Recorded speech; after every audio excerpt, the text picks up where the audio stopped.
요나서 1장 11절, 12절 두 절 말씀 있습니다.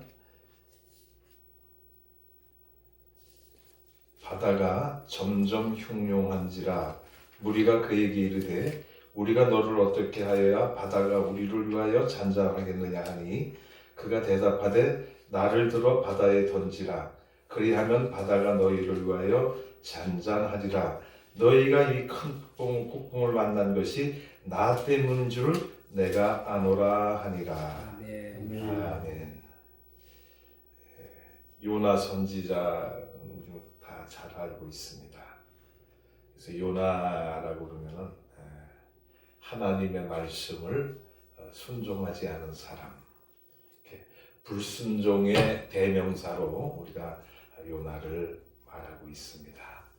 이 요나는 여로보암 왕 2세가 통치하던 기원전 782년부터 753년 사이에 북이스라엘 나라의 선지자를 했던 그런 사람입니다. 그런데 이 요나에게 어느 날 하나님께서 명령을 하십니다.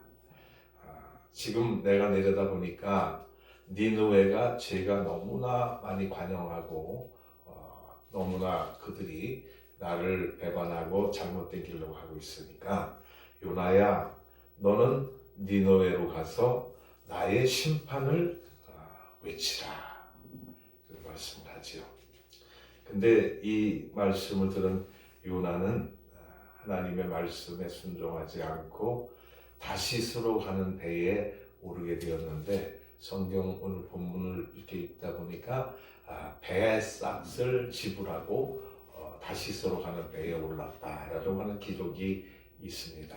그러니까 하나님의 말씀을 불순종해서 니느웨로 가지 않고 다시스로 가는 배에 선가를 지불하고 그러니까 운임을 주고 요금을 내고 배에 올라탔다고 하는 그런 말씀이죠.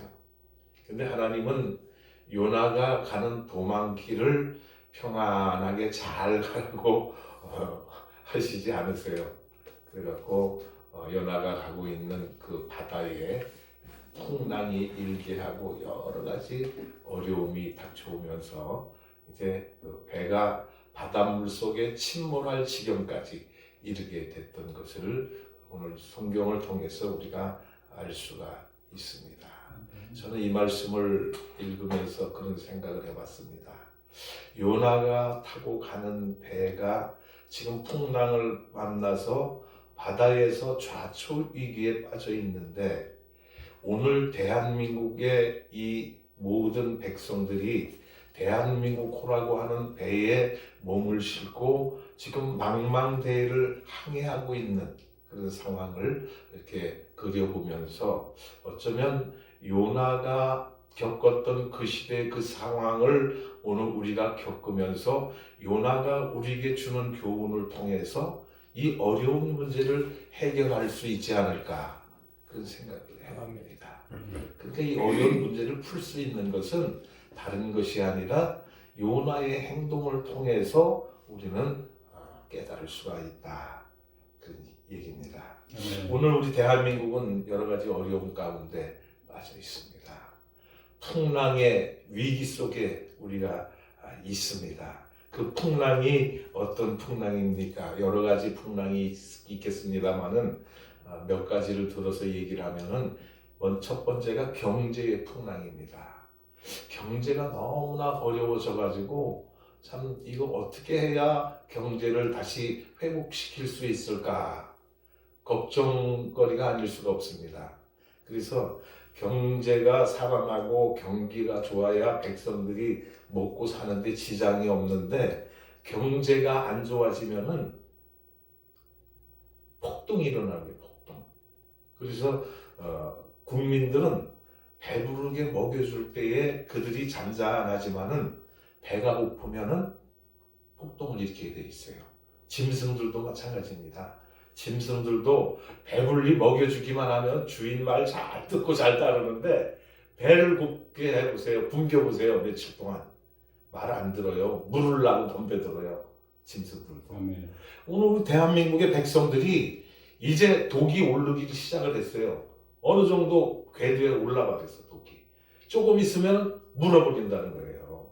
그 징조가 나타나고 있잖아요, 지금. 그 징조가 뭡니까? 모든 보수 국민들이 다 들고 일어나고 있어요. 지금 일어나고 있어요. 이것이 더 점점 날이 가고 심해지면 나중에는 큰 봉기가 일어나지 않을까, 그런 염려도 해보는 거예요.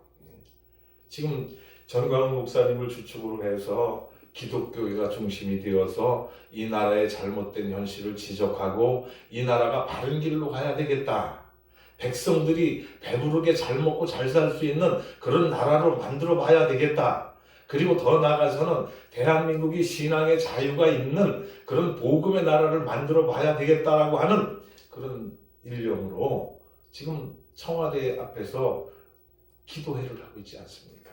오늘도 이승만 광장 거기 동화면세점 앞에서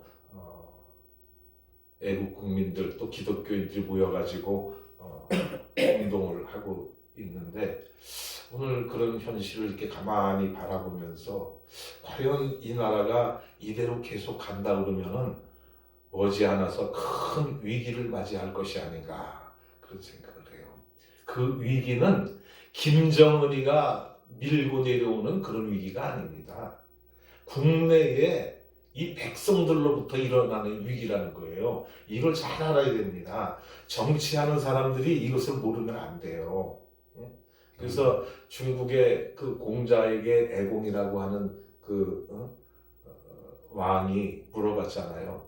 백성들이 편안하게 잘 먹고 잘 살고 또 왕을 믿고 신뢰하고 따라올 수 있는 길이 무엇이냐, 그런 얘기를 물었을 때에 공자가 애공에게 대답하는 말이 그거예요. 고든 정치를 하고 고든 사람을 뽑아서 백성들을 잘 다스리면 백성들이 나라에 충성하고 임금 앞에 다 순종하면서 따라올 것이지만, 그렇지 않고 굽은 사람, 삐뚤어진 사람, 잘못된 사람, 자기 욕심을 채우려는 그런 사람들을 갖다가 정부 강요들로 앉혀놓으면 나중에 국민들이 반항한다는 거예요. 안 따라간다는 거예요. 그 현실을 우리가 보고 있잖아요. 지금 이 현 정부가 하는 것이 잘 됐다, 뭐 여론조사 해갖고 뭐 지지율이 뭐 40 몇 프로다 막 떠들고 있는데, 민심을 가서 실질적으로 파악해보세요. 10%도 안 돼요. 10%도 안 돼.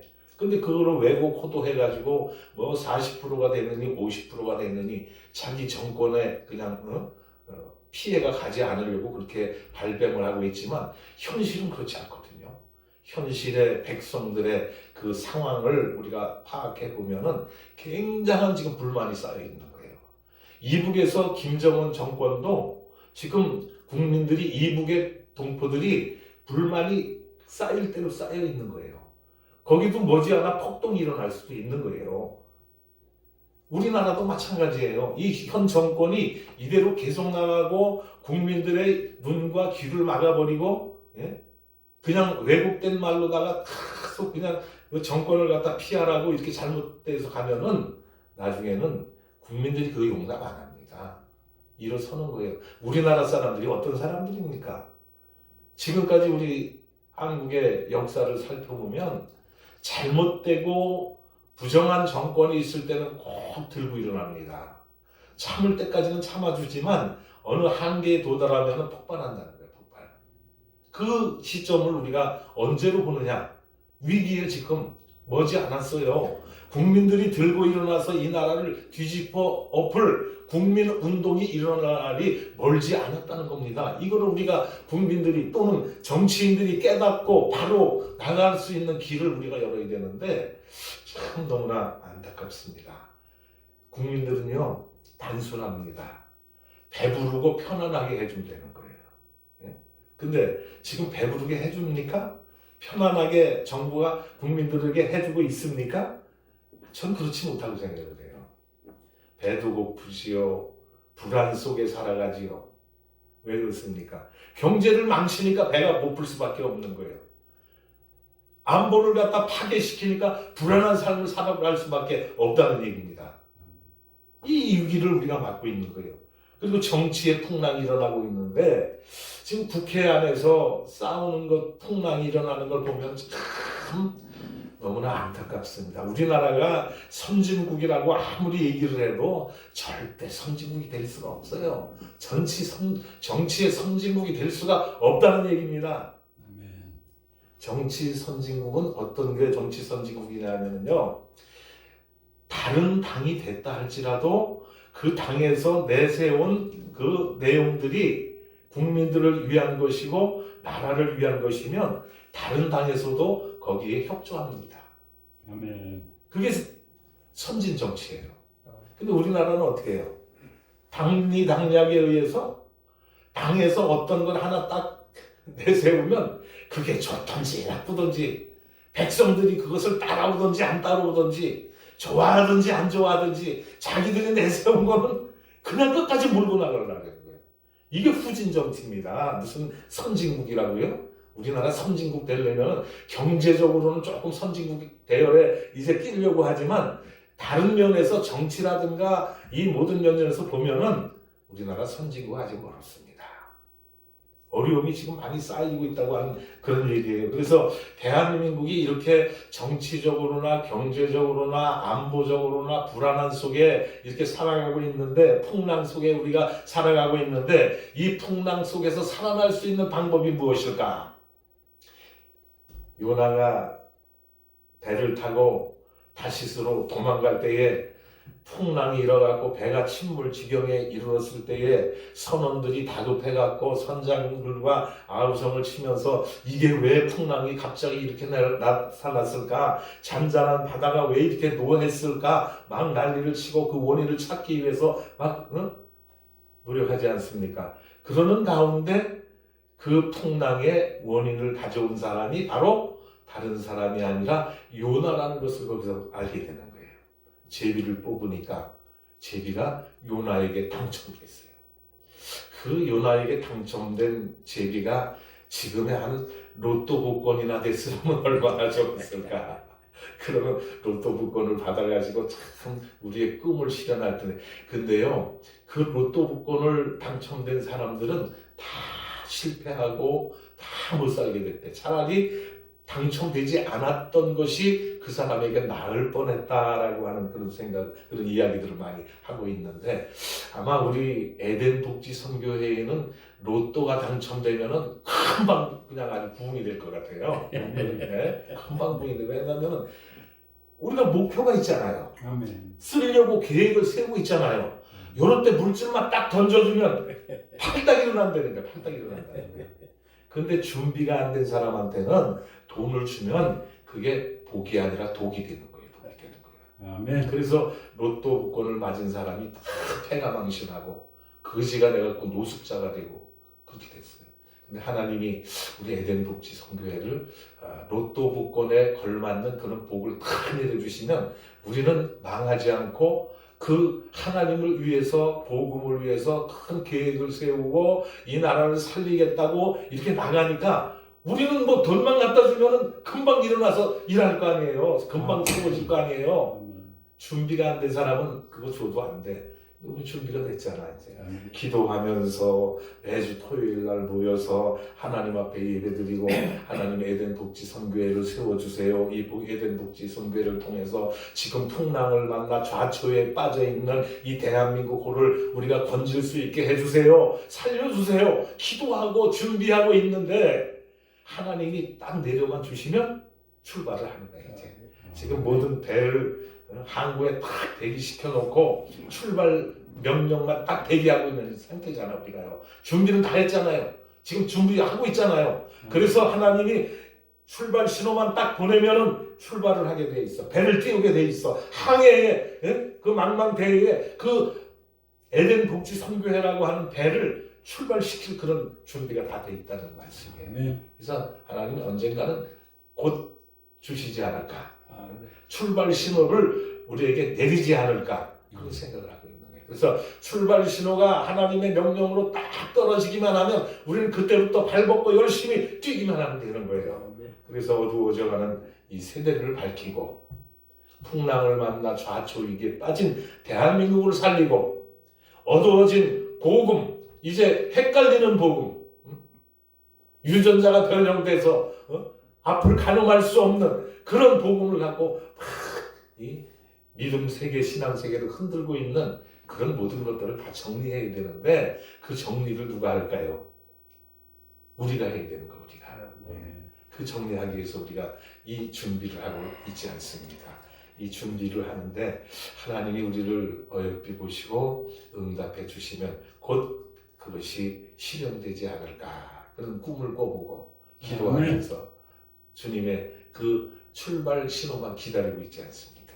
그래서 자나깨나 항상 마음속에는 하나님이 언제나 출발 신호를 내리실까, 이게 기다려지는 거예요. 그 기다려줘서 그냥 경기장에서, 운동장에서 선수들이 그냥 뛰려고 탁 스탠바이 하고 있는데 총을 가지고 탁 쏘면은 탁 튀어나가잖아요. 그 시점에 우리가 지금 달리기 출발선에 지금 서 있는데 하나님이 이 총, 출발 신호 총만 딱 하고 쏘면 되겠는데 그 우리가 하나님의 마음으로 움직여갖고 하나님이 출발 신호탄을 쏠 수 있도록 우리가 기도하고 하나님의 마음을 변화시켜줘야 돼. 하나님의 마음을 바꿔야 된다는 것입니다. 그러기 위해서는 우리가 날마다 모여서 기도하고 하나님 앞에 이 우리의 상황을 말씀을 드리고 우리가 좋은 뜻으로 하나님의 나라의 복음을 위해서 이런 일을 하니까 하나님이 들어서 응답해 주세요. 하나님이 출발 신호만 내리면 우리는 출발할 준비가 다 되어 있습니다. 하나님 출발 신호를 내려주세요. 기다리고 있는 거 아닙니까? 기다리고 있는 거예요. 하나님이 출발 신호만 내리면 그냥 여기 다 코크레인 뭐 다 불도저 다 데려다가 다 깎아내고 다 만들어놨고 낡은 성전 다시 다 짓고 막 이렇게 해서 전국에다가 이 에덴 독지 성교회를 알리고 그 사람들을 그때부터 많이 불러서 모아가지고 여기에서 큰 하나님의 역사를 이루어 나가야 된다고 하는 말씀입니다. 이런 풍랑의 위기 속에 있을 때에 요나가 선원들에게, 선장에게 한 말이 있죠. 그 말이 무슨 말입니까? 여기 9절에 보니까 구가 대답하되 나는 히브리 사람이요 바다와 육지를 지으신 하늘의 하나님 여호와를 경외하는 자로라 하고 자기가 여호와의 얼굴을 피하는 줄을 그들에게 말하였으므로 무리가 알고 심히 두려워하여 이르되 내가 어찌하여 그렇게 행하였느냐, 어찌해서 하나님의 말씀을 순종하지 않고 이렇게 행함으로 말미암아 이런 위기를 우리에게 가져오게 했느냐 묻는 거예요. 네가 해결책을 내라는 거예요. 그때 요나가 뭐라 그랬어요? 내가 여호와의 낯을 피함인 줄 아노라. 해결책이 딱 한 가지 있다. 그게 뭡니까?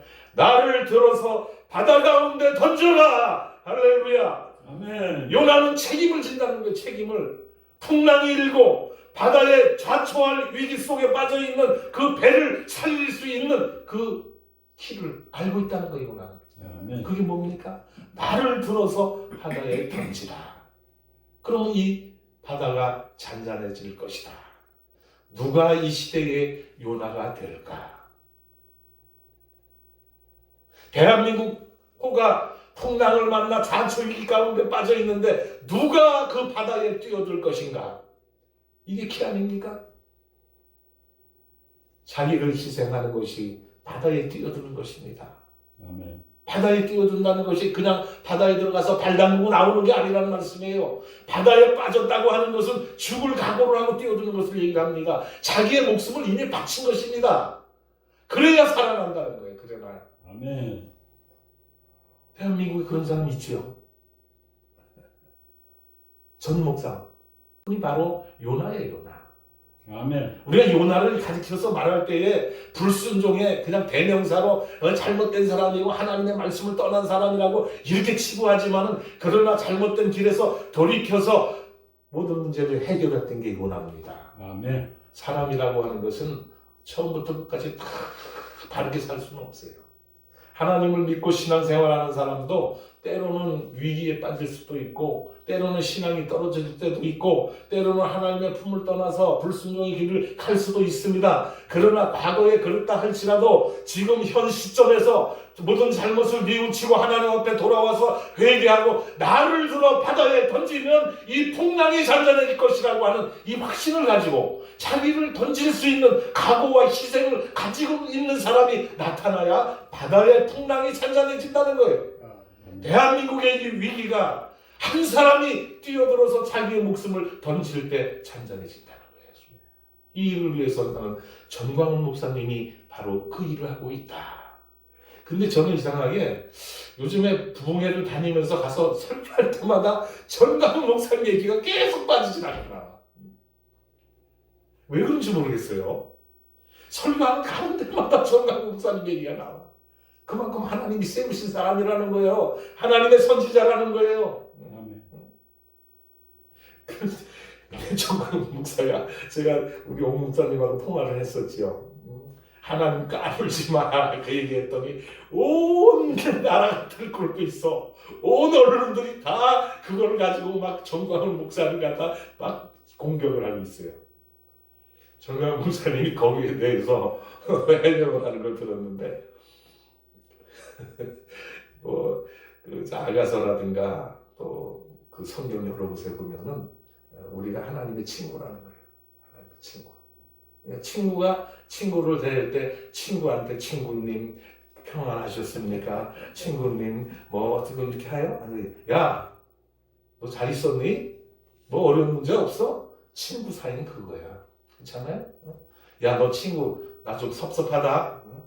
너 어떻게 나한테 이렇게 관심도 안 갖냐? 이게 친구 사이예요. 전광훈 목사님이 하나님 까불지만 하는 거는 그런 차원에서 하신 얘기고 저는 그렇게 받아들여요. 맞는 얘기잖아요. 하나님과 그만큼 가깝다는 거야. 이 세상에 많은 사람들이 있지만은 대한민국에 많은 목사들, 많은 신자들이 있지만은 하나님과 제일 가깝다는 거야. 아멘. 본인도 그렇게 느끼고 제가 볼 때도 그래요. 하나님과 제일 가까운 사람이야. 그러니까 하나님 앞에 하나님 까불지 마. 하나님 좀 나 좀 도와달라고 이 위기 가운데 있는데 하나님 좀 도와주시면 어때요? 에이 참 친구 못하겠네. 그 말이야. 나는 아니에요. 친구 못 해먹겠네 진짜. 좀 도와줘. 그 뜻 아닙니까? 근데 그걸 가지고 뭐 신성모독이래. 신성모독. 그게 신성모독으로 보입니까? 참 머리들이 짧은 것 같아. 짧은 것 같아. 저야 뭐 머리가 없어서 뭐 길 것도 없지만은 대머리 안 빠진 사람들 머리 길잖아. 왜 그걸 이해를 못해? 머리가 짧은 사람도 이해를 하는데 참 난 답답하고 죽겠어요 진짜. 그분이 한 얘기는 제가 그래서 거기 그 이영환 PD하고 통화를 했어요. 지금 전광훈 목사님 한 얘기에 대해서 온 나라가 시끌고 그렇게 뒤죽박죽 돼 있는데 나는 안다. 나는 그 말의 뜻이 어떤 의도를 가지고 말씀하신 것인지 나는 다 알고 이해를 한다. 그런데 참모들이 그거는 약간 좀 옆에서 보조를 잘해야 된다. 왜냐하면 우리 같은 사람은 이해를 하지만 반대파에 있는 사람은 꼬투리를 잡으려고 혈안이 돼갖고 꼬투리만 잡으려고 눈을 크게 뜨고 있는데 말 한마디만 실수를 해도 실수도 아닌데 실수로 잡아내는 거예요. 그 사람들은. 그러니까 옆에서 보호자를 좀 잘해주라. 지금 그동안에 얼마나 힘들어서 지금 여기까지 왔는데 그 일로 인해서 이게 망가지면 되지 않지 않느냐. 그러니까 전광훈 목사님이 잘못한 게 아니고 바른 뜻으로 얘기를 했지만 받아들이는 사람들이 머리가 짧아서 생각이 짧아서 어린아이와 같아서 그 말의 뜻을 이해하지 못한다. 교회에서 설교하는 것도 마찬가지예요. 그냥 처음 교회 나온 사람들한테 기독교 기독론이 어떻고 인간론이 어떻고 뭐 다 얘기해봐. 알아듣습니까? 못 알아들어요. 쉽게 얘기해야 돼요. 쉽게. 그래서 설교라고 하는 것은 어떤 대상을 해놓고 정해놓고 설교하는 건 설교 아닙니다. 어린아이로부터 노인에 이르기까지, 초신자로부터 신앙생활을 오래 한 권사 장로에 이르기까지 다 알아들을 수 있게 하는 게 설교야, 설교. 자기는 고차원적인지 아주 지식이 많은 척 해갖고 문자 써가면서 성경 어디는 뭐가 어떻고 막 성경을 갖다 논하고 막 하는데 그게 설교 아니야. 성경 공부지. 설교를 하라고. 설교는 뭐야? 오늘 어저께 신앙생활하고 교회 온 사람도 알아듣고 이해하고 은혜 받도록 하는 게 설교라는 거예요. 저는 항상 주장을 그렇게 해요. 예수님의 설교법을 보면은 비유를 들었어. 비유가 뭡니까? 가장 쉬운 거야. 가장 가까운 거야. 우리 여기 교회 밖에 나가면 가시나무 있잖아. 가시오가피가 있더라고. 그 가시오가피에 가시가 많이 달려있어. 그럼 이 가시오가피는 사람을 찔러. 그렇지만 그 가시오가피가 꽃을 피우고 열매를 맺으면 까만 열매가 달리는데 이 열매는 인간들에게 뼈에도 좋고 여러 가지로 좋다. 이게 좋은 거야. 이게 겉으로만 봐갖고는 우리가 이해를 못하는 거예요. 사람들이 다 알 수 있게 이해를 해줘야 되는 거야. 가시만 보고 오가피를 발견할 수 없다는 얘기입니다. 그 오가피의 진실을 알아야 되는 거예요. 그러니까 가시만 갖고 설명을 해서는 안 되고 오가피 열매까지 설명을 해버리면은 모든 사람들이 이해를 해, 알아들어. 가시오가피가 사람만 찌르는 게 아니고 사람에게 좋은 것을 공급해 주는구나. 이라는 거예요. 설교하는 것도 마찬가지예요. 설교가 모든 사람이 이해하고 알아들을 수 있도록 해야 되는데 좀 쉽게 했으면 좋겠어. 그래서 그 고차원적으로다 너무 어려운 그 말을 써가면서 그러니까 그 성경의 지식이 없고 이제 초보 신앙과 같은 그 대한민국의 어린아이 신앙을 가진 사람들이 그 정박한 목사님의 말씀하시는 깊은 뜻을 오묘한 뜻을 이해하지 못하고 신성 모독을 하고 아이고 정말 답답해가지고 가슴을 막 치고 그냥 답답하고 때가 많아요. 그분이 하신 말의 뜻을 왜 그렇게 못 알아들을까? 오늘 대한민국의 모든 성도들이 좀 고차원적인 신앙, 깊은 신앙에 들어갔으면, 그런 경지에 들어갔으면 좋겠다 하는 생각을 들고, 그렇게 해서 이 나라가 바로 서야 되는데 정광훈 목사님이 조금 쉬운 말로 좀 이야기를 하시고, 그 다음에 백성들은 좀 넓은 마음으로, 깊은 마음으로 그것을 받아서 이해를 하면 그런 충돌이 일어나지 않을까, 그런 생각, 충돌이 없어지지 않을까, 그런 생각을 해봅니다. 요나가 풍랑이 일었을 때에 이 풍랑을 가라앉히고 우리가 바다에 빠져 죽지 않고 살아갈 수 있는 길이 무엇인가를 알아서 자기를 희생했습니다. 자기 희생이 쉬운 게 아닙니다. 여러분, 이 어려운 시기에 어떤 목사가 거기 나가서 목숨 걸고 그를 운동을 하겠습니까? 저는 전 목사님밖에 그거 할 사람이 없다고 보는 사람이에요. 아무리 큰 교회를 가지고 있고 세계에서 가장 큰 기도원을 가지고 있는 그런 목사들 지금 얼마나 국민들한테 지탄을 받고 있어요. 교회가 큰 뭐 합니까? 성도가 많으면 뭐 합니까? 할 일 하지 못하고 말하지 못하고 바른 말하지 못하고 자기 몸 살리고 있는 그런 사람들이 어떻게 이 나라의 종교적 신앙의 지도자라고 말을 할 수가 있어요. 창피한 줄 알아야지. 그래서 전광훈 목사가 바로 요나와 같은 사람이다. 과거에 빤스 목사님 별 얘기가 다 있지만 그것도 다 오해에서 나온 얘기고, 실질적으로 이 어려운 국난을 극복하고 이 민족을 바른 길로 이끌어갈 분은 전광훈 목사님이라는 거예요. 그래서 우리는 그분을 뒤에서 밀어주고 같이 협조해서 나라를 살리는 일에 앞장서야 될 줄로 믿습니다. 대한민국의 1200만 기독교인들이 1200만 년을 일하고 자랑을 하는데 1200만 되는 기독교인들이 왜 이 나라를 바로잡지 못합니까? 안타까운 거예요. 1200만 명이면요, 선거할 때 표만 바로 찍어도 이 나라 살릴 수 있어요. 그렇지 않습니까? 그런데 예수 믿는다고 하면서 왜 좌파를 찍어? 왜 잘못된 정당을 지지를 해? 거기에도 목사들까지 말이야. 진짜 그냥 성질 같아서, 저도 성질이 좀 있거든요. 욕도 잘해요. 욕도 잘해. 어제도 얘기를 했지만은 어제도 저기 성교회 가서 설교하면서 그런 얘기를 했어요. 나 욕 잘합니다.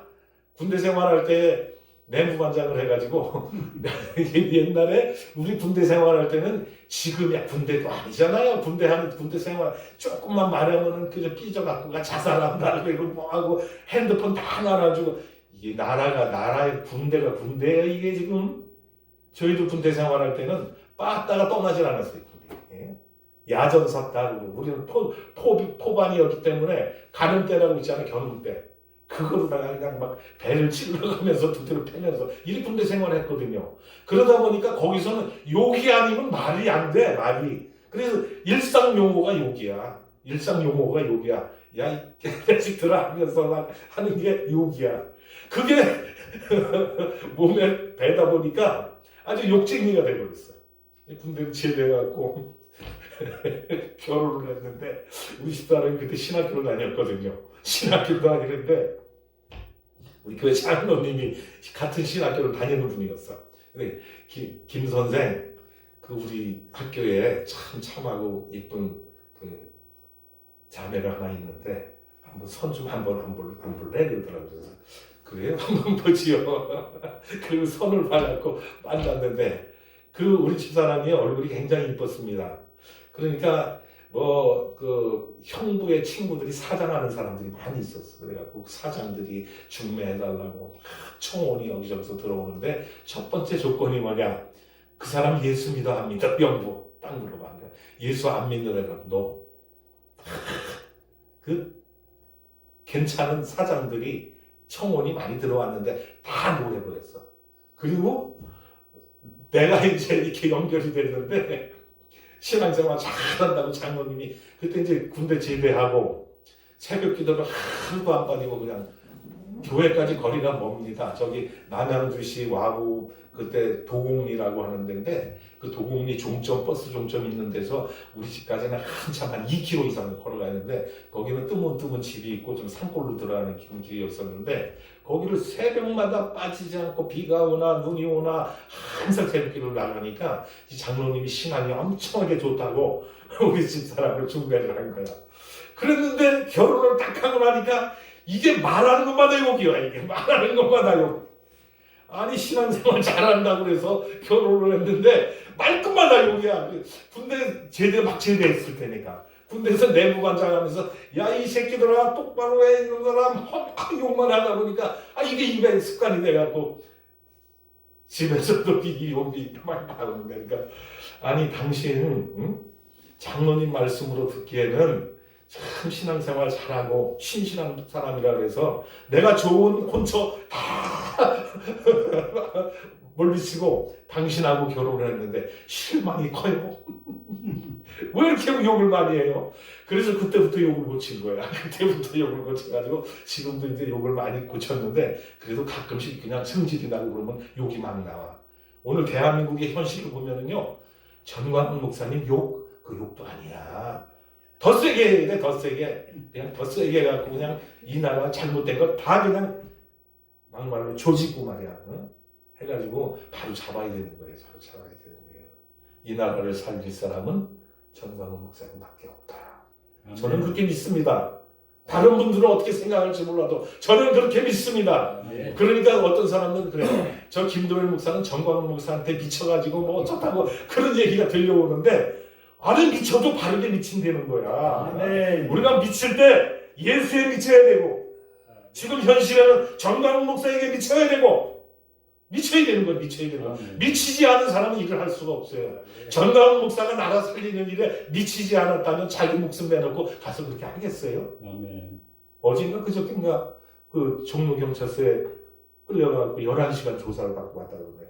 근데 그때 나올 때는 약간 좀 풀이 죽은 것 같은데 풀이 죽은 게 아니고 힘이 들어갔고 11시간을 갖다 조사를 받았으니 아무리 힘이 센 사람도 그 첫 녹초가 되잖아요. 근데 건강이 안 좋은 사람이 11시간을 갖다 막 그냥 그 취조를 했으니 힘이 빠졌지. 그랬는데 오늘 아침에 그 설교하는 거 보니까 쌩쌩해. 다시 쌩쌩해.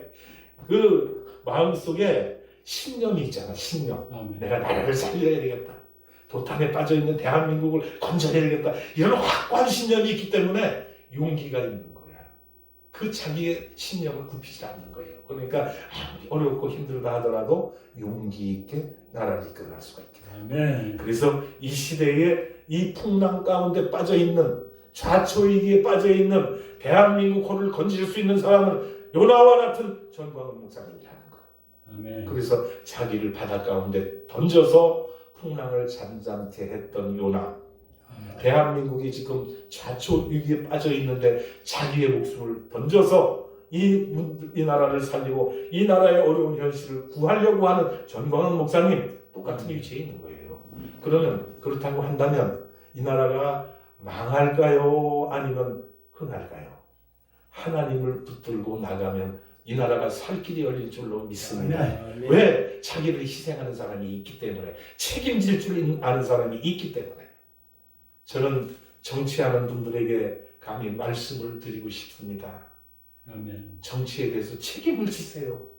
자기들이 한 말에 대해서 책임을 지라는 거야. 책임을 지라는 거야. 말로는 뻔들어놓게 해놓고 자기 금배지 달기 위해서 욕심부려갖고 처음에는 달콤한 말로 백성들을 현혹시켜놓고 국회에 배지 달고 들어가니까 가서 하는 행동은 말과 행동이 틀리다는 얘기예요. 책임을 져. 책임을. 나라가 이 꼬라지가 된 것 누가 책임져야 돼? 먼저 정치인들이 책임을 져야 돼. 정치인들이 책임을 안 지니까 목사가 나가서 책임지고 있는 거야 지금. 아멘. 이 현실을 왜 모릅니까? 답답한 거예요. 답답한 거예요. 네? 요나가 나를 들어 바다에 던지면 풍랑이 잔잔해질 것이다. 선원들이 요나를 들어 결국 바다에 던지고 맙니다. 요나가 바다에 던져지는 순간에 그렇게 요동치던 파도와 또 물결은 잔잔하게 되었다고 하는 말씀이에요. 대한민국의 이 어려운 현실, 파도치고 풍랑이 일어나는 이 현실 속에서 자기를 던져서 희생하는 사람이 나와야 될 줄 아는데, 저는 전광훈 목사님이 그 위치에 있다고 하더라도 더불어서 정치인들이 뛰어들기를 간곡히 부탁을 드립니다. 정치하는 여의도의 국회의원 소리 못 들고 나쁜 말로 국개, 개라는 거야. 국회에 개, 국개! 이거 안 들려요? 귀에? 정치하는 국회의원들 안 들립니까? 국민들이 뭐라 그러는지 아셔? 당신들 보고? 국개래! 국가의 강아지래! 에이, 참, 그런 소리 들어서 되겠어요? 자기를 버리세요.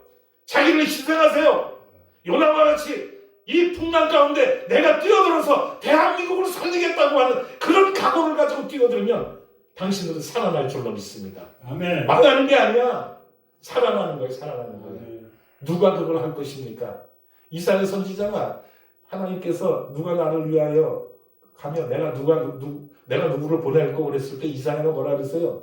내가 여기 있나이다. 나를 보내소서. 이 시대를 향하여 하나님은 말씀을 하고 계십니다. 대한민국을 누가 건질 것인가? 이 말이 들려올 때 내가 가겠나이다 하는 정치인들이 여기저기서 불릴 듯 일어나면 이 나라는 산다는 거예요. 네?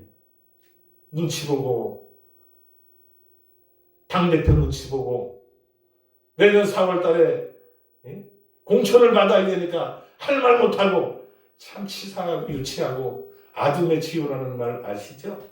아니 꺾고 더럽고 메시껍고 치사하고 유치하고 아둠의 치유 짓하지 말고 당당하게 나라에 나오시길 바랍니다. 요나와 같은 용기를 가지고 내 한 사람 나라를 위해서 바다에 빠지는 희생을 가지면 이 나라는 산다고 하는 그 확신을 가지고 한번 나가보세요. 그렇게 하면은요 국민들도 그 사람 인정합니다. 당에서 공천 안 해도 그 사람 국회의원 자리 들어갈 수 있어요. 무소속으로 가면 되지. 국민들이 신임하면 되는 거야. 그렇지 않습니까? 길이 있어, 길이. 꼭 거기에 빌붙어갖고 눈치 보고 그런 일을 해야 되겠어요? 아니잖아요. 나라를 살리는 일에 헌신할 수 있기를 바랍니다.